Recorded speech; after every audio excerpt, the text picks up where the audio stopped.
kita sekarang kan memang berharap memasuki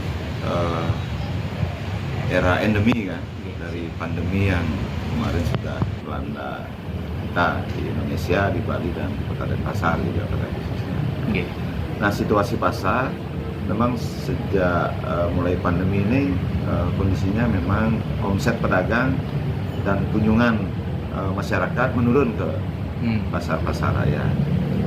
Nah, kemudian memasuki sesuai harapan kita, mudah-mudahan nanti era endemi ini kita bisa menjadi sebuah keadaan di masyarakat. Nah, saya harapkan kan keramaian itu pasti akan mulai ada. Usaha-usaha pariwisata, hotel, kan, toko, warung ini kan sudah mulai bergeliat, tetapi memang belum maksimal. Nah, kalau di pasar saya lihat sekarang secara umum memang ada peningkatan. Sekarang kalau dibandingkan antara masa pandemi dengan persiapan endemi ini, ya kurang lebih 80% sudah berjalan seperti sebelumnya kan. Nah, kalau pasar-pasar tertentu memang mengalami kesulitan juga karena beberapa faktor kan. Seperti Pasar Badung kita lihat kan, Pasar Badung memang belum maksimal itu.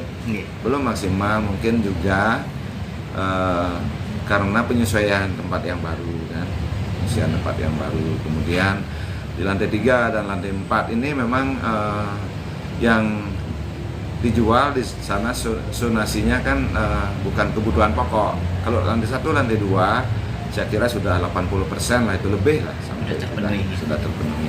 Nah, lantai 3, lantai 4 ini yang menjual sandang kan, sandang seperti baju kan, pernak-pernik ini masih saya lihat banyak pedagang yang enggan masih buka. Makanya kami segera nanti akan melakukan langkah-langkah, apalagi sekarang Pasar Badung itu sudah pengelolaannya sudah diberikan kepada kami walaupun hanya dalam bentuk SK Wali Kota Penugasan.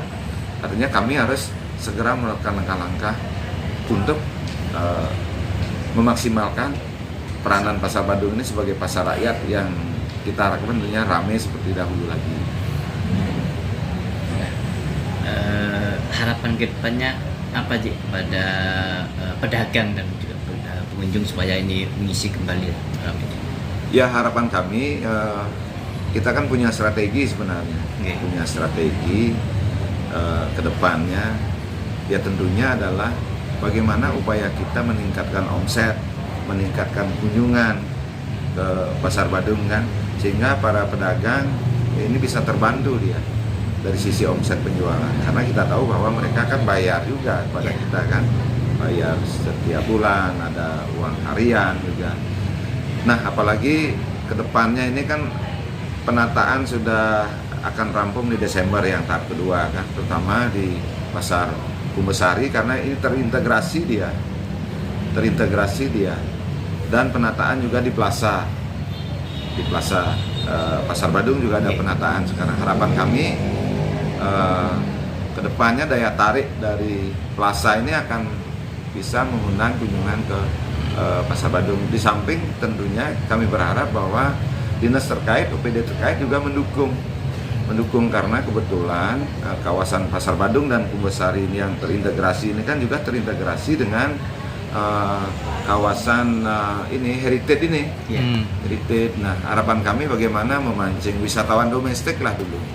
Seumpama ada study tour siswa kan, murid-murid ke Denpasar ini, apakah tidak ada kiat misalnya kita kerjasama dengan daerah lain, namanya Jawa Timur kan, Yogyakarta kan, kita ke sana, murid-murid kita kan selalu mengunjungi objek-objek tempat-tempat ini juga tempat perbelanjaan di sana kan. Kenapa kita nggak kerjasama? Ya ada barangkali ya 5 bus setelah sebulan dulu kan, nanti masih murid-muridnya tentu akan mengupload di medsos kan, melihat suasana Pasar Badung, Tukat kan, plasanya. Nah, ini daya tarik nanti kan bisa terpancing ini murid-murid dari luar untuk minta sama gurunya kita ke sana aja. Nah, Itu contohnya yang bisa kami harapkan nanti bisa terrealisasi. Berarti ada harapan ke sana aja ya? Apakah sudah dilakukan ini atau masih akan melakukan? Ini baru konsep dari kami, memang belum sempat kami bicarakan kan dengan OPD terkait. Karena kami melihat seperti Malioboro itu kan, Malioboro. Nah, kenapa setiap siswa kita ke sana kan dengan gurunya kan, diawasi oleh gurunya, kok ke Malioboro gitu loh. Sedangkan kita kan harus dibangun ini bagaimana cara kita memformat supaya ada semacam kerjasama nanti. Mungkin melalui dinas pendidikan di sini, pariwisata kan dinas pendidikan untuk komunikasi ke sana kan, memancing dulu ya 5 bus lah setiap bulan. Mungkin dari sekolah mana dulu kan, kita kasih promo apa nanti. Nah ini kan perlu perencanaan yang matang. Berarti konsep ini harus nganu sama dia ya? Harus dibicarakan. Dibicarakan. Ya harus dibicarakan. Dan harus terjadi lah ini. Ya. Termasuk lain-lainnya nanti kegiatan di plaza ini sudah kami rancang kan. Kami rancang nanti ada tempat penggak-penggak untuk berjualan lah di plaza ini untuk menopang kunjungan masyarakat yang katakanlah sore hari bermain ke sana. Nah ini maunya kami ke depannya nanti supaya ada sinergi antara lapangan Puputan sama Pasar Badung ini. Ada nggak moda transportasi yang bisa kita kembangkan di sana dengan gratis lah. Masyarakat bisa termobilisasi dia ke dan dari Pasar Badung, ke dan dari Puputan, nanti ke dan dari Lumintang kan. Ada nggak mode yang bisa menghubungkan itu tempat rekreasi di sore hari? Terkait pasca gitu BBM Oh iya. Pasca kenaikan BBM bagaimana pengaruhnya ya? pengaruhnya? Saya lihat sekarang belum ada pengaruh Pak, terutama terhadap kebutuhan pangan kita kan, harga pangan kita sekarang stabil Pak, stabil, dan mudah-mudahan ini bisa terus dipertahankan karena kami di tim TPID, kami anggota tim TPID juga terus selalu mengawasi harga-harga, terus selalu mengawasi harga dari pemasok, sehingga apa, kestabilan harga ini untuk bulan ini kita dapat pertahankan. Malah ada beberapa produk pangan yang turun harganya seperti bawang sekarang sudah turun. Ya cabai besar udah turun. Cuma yang nggak fluktuatif cabai kecilnya, cabai merah kecil. Ini yang nggak fluktuatif. Kadang-kadang harganya melonjak dikit, besoknya bisa turun lagi. Nah sekarang sudah naik dan turunnya ini udah stabil dia, nggak sampai melonjak sampai kemarin seperti 70.000, 80.000, dan saya harapkan masyarakat jangan panik.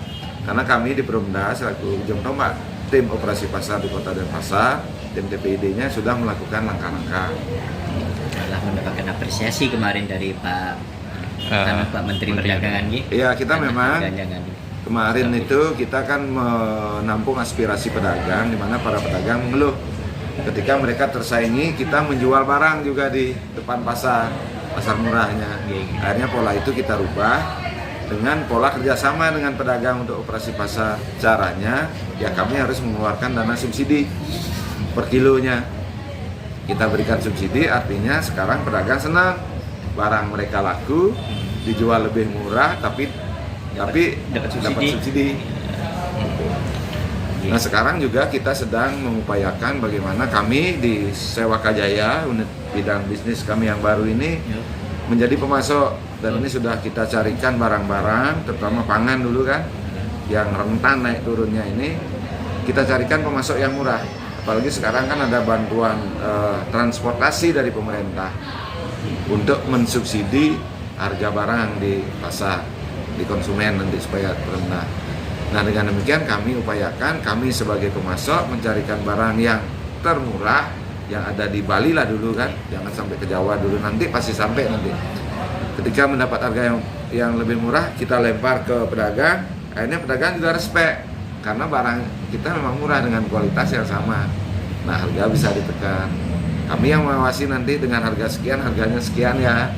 Kita kasih spelling antara 4.000 sampai 5.000 udah lumayan.